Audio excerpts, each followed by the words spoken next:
Hello everyone and welcome to this series Stupid for the 2nd of January 2025. And what a way to start the show. We're going to introduce our beloved, the Hak Twa girl.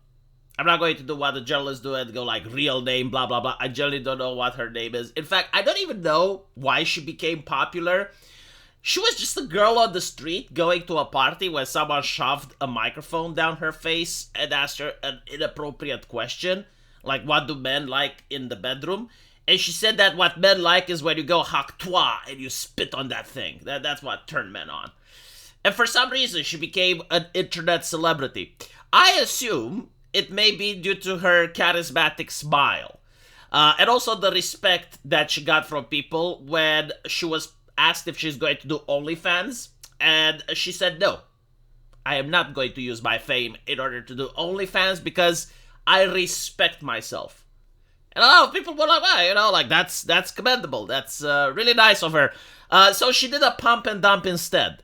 A pump and dump is a scam that is recently done with meme coins. She went online, said that she is launching her Hawk meme coin, and then people lost millions of dollars using it. The question is did she know? Because she does seem to be a little bit of an airhead when it comes to things like this, and this is how she's going to try to mount her defense in the upcoming lawsuit, that maybe she was just a figurehead for the whole thing. Maybe she didn't know, and she was just the front, just the face. And so the people that were behind the rest of the scam, the ones that actually organized and created it and sold her the idea, those are the ones that should be held responsible. Probably those are the ones with the bags of money. Nevertheless, it is baffling how someone managed to skyrocket to fame and could have maintained a somewhat steady income, which is above average of that of normal people, had she just continued doing the podcast and not got involved into something like this. It is very unlikely that she will ever get to have the popularity she once did. And the main reason for it is that she is no Boogie. She is not the lovable goof of the internet. Boogie got himself into a similar controversy where he also did a pump and dump and tried to push a meme coin. Also got people to lose billions of dollars. But, he's a lovable goof. The internet just bounced back. And then he went with something else. It's like, okay, well, if that worked, let's try another angle. And so he faked having cancer. And this actually got him into trouble with a lot of content creators. Destiny, Mr. Medicare, like a lot of people snapped at him. And he used a very professional tactic, something that baffled the internet, a thing called gaslighting. When people were pointing out the obvious, and he was like, no, you're crazy, you're insane. But eventually, that didn't work, and he had to take a permanent tattoo, that of liar, on his face.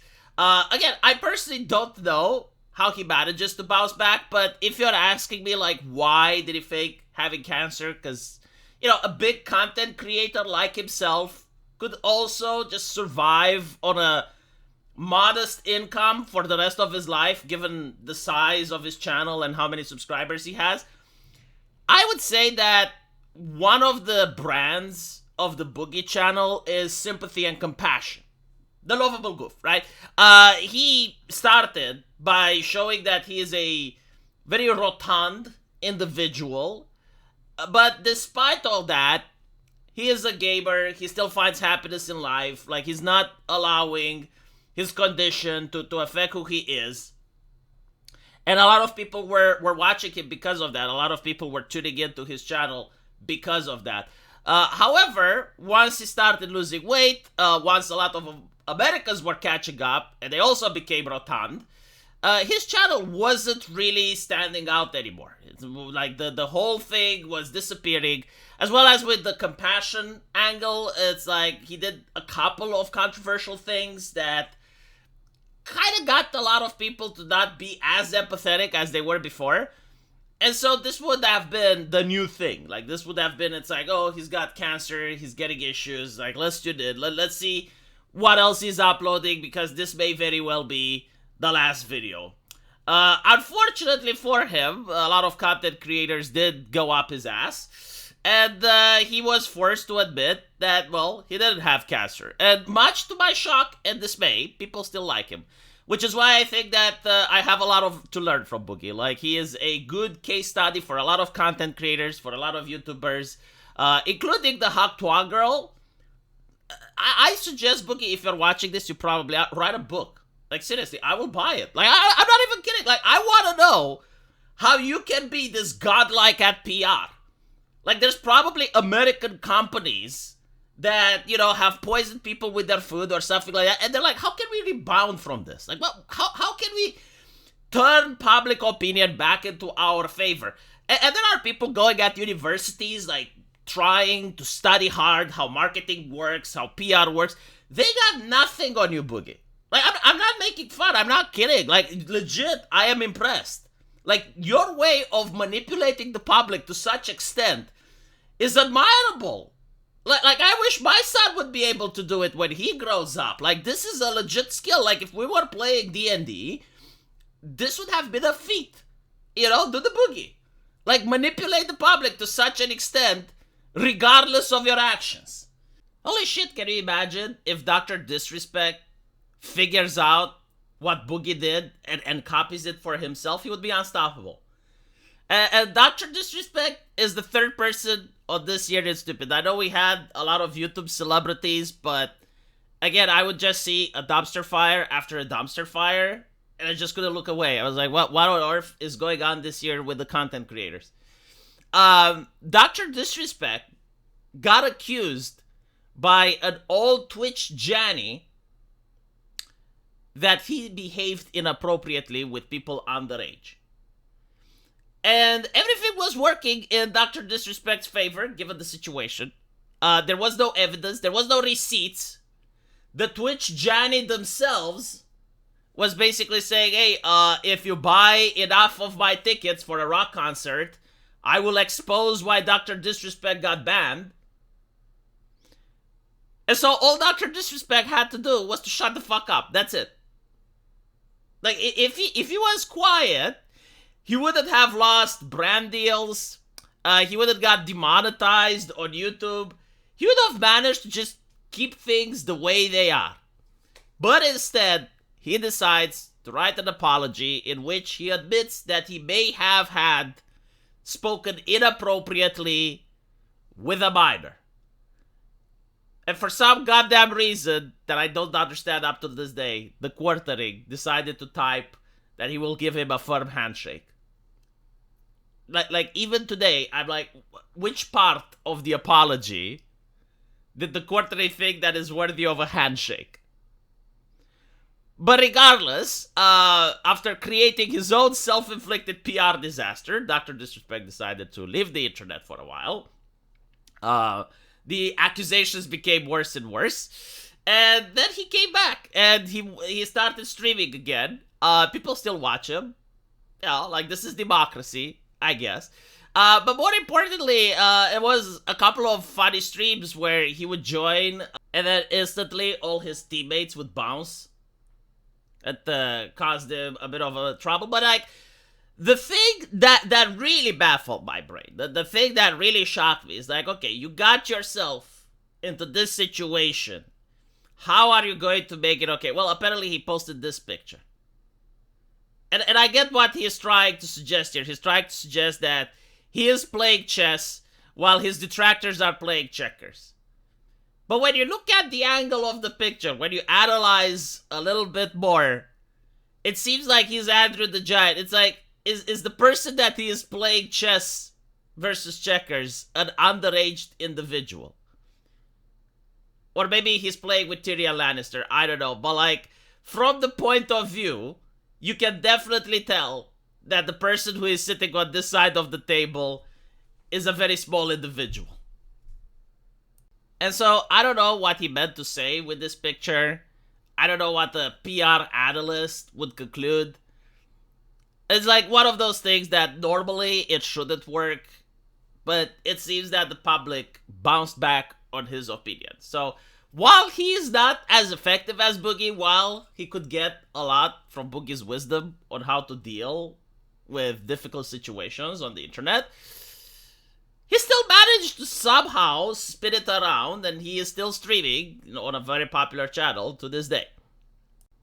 And so, when you realize that what Boogie and Dr. Disrespect have in common is the fact that they're Americans, you start to understand just how powerful the PR industry is in the United States of America. Like, if individuals that do not get a formal education in public relation, they manage to spin the public opinion in their favor despite of the controversies that they get themselves involved in. The question is, like, how are the American politicians and how are the experts? How is the mainstream media? And the answer is very bad, very poorly. See, if YouTubers are actually experts at PR, the mainstream media seems to be experts at PR disasters. I don't know what they were thinking. I don't know what they were doing. But the Kamala Harris presidential campaign is definitely the number one thing in this year in Stupid. Which part of it? All of it. I really can't pick. Like, they're all so great. Let's start with Joe Biden. Do you guys remember him? Apparently, he's still the U.S. president. I haven't heard him give speeches anymore or do things. But no, like, he's still in the White House.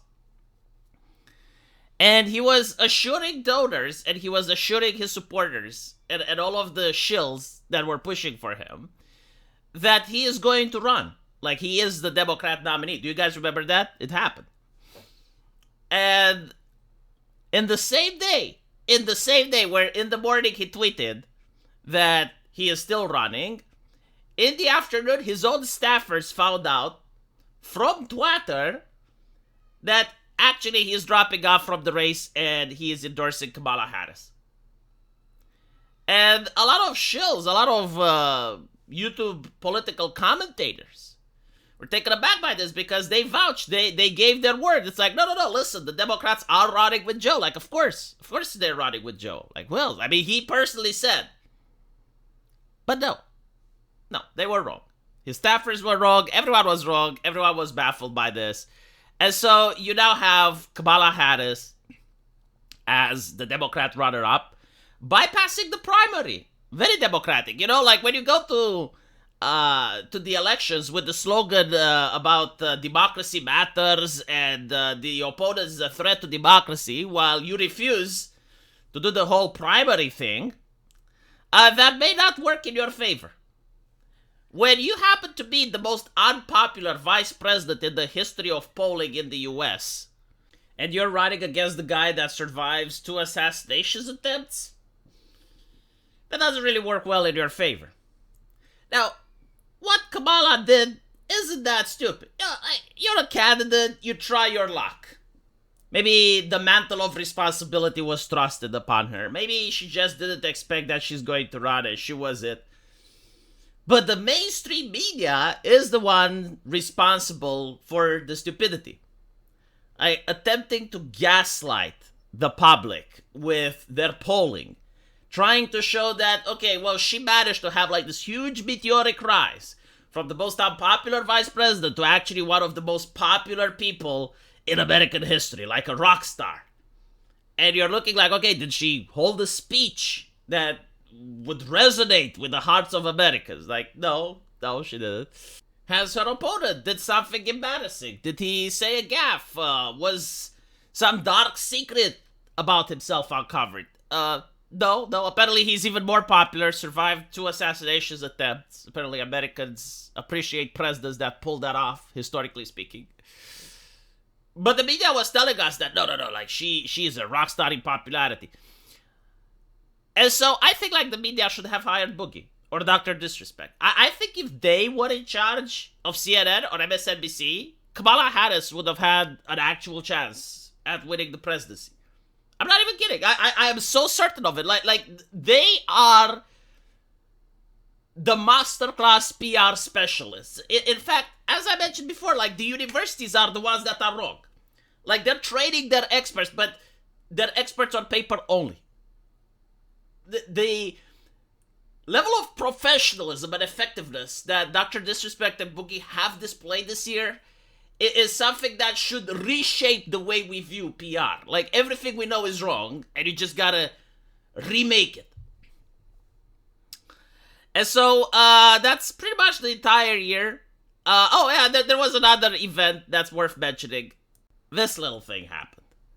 Now, historically speaking, a lot of bad things take place in the world during the transfer of power in the United States. So, after the American people elect a new president, and he becomes the president-elect, and the previous one in office is a lame duck president, especially in the second term, a lot of foreign governments and other powers try to pull some shit.